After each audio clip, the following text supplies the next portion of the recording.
Hi, this is Jermaine Wan. Today I wanted to share one thing that I wanted to make sure that you will be aware.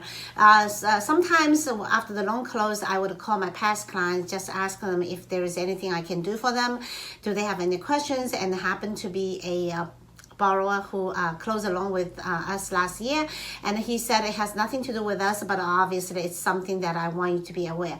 So basically he bought a house, we did a loan, and the seller is a foreign investor. So foreign investor means they are not US citizens, they are not residents, and they're from another country. They have travel documents, they have passport, they come to invest in the US. So normally when they sell the house, they would have to pay tax.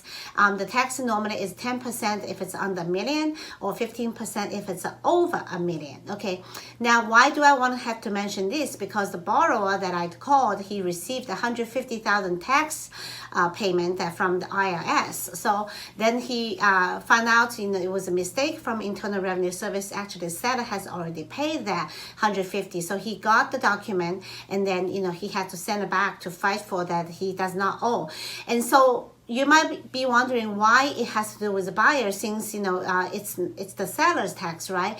Well, the thing is, when the seller is a foreign investor, the buyer, after closing in 20 days, you need to make sure the seller has paid the tax.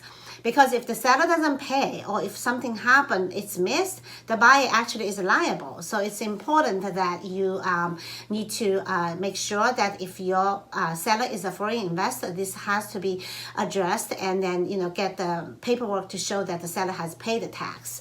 Okay, so in this case, obviously there is a mistake, and I told the buyer to keep the documents, even after the settlement is done, even after it's clear with Internal Revenue Service, because there are some documents people need to keep for a long time, just in case something happen in the future. So I thought this is kind of important to give you this video to let you know that sometimes this could happen. For detailed about the tax issues, you should always consult with your CPA.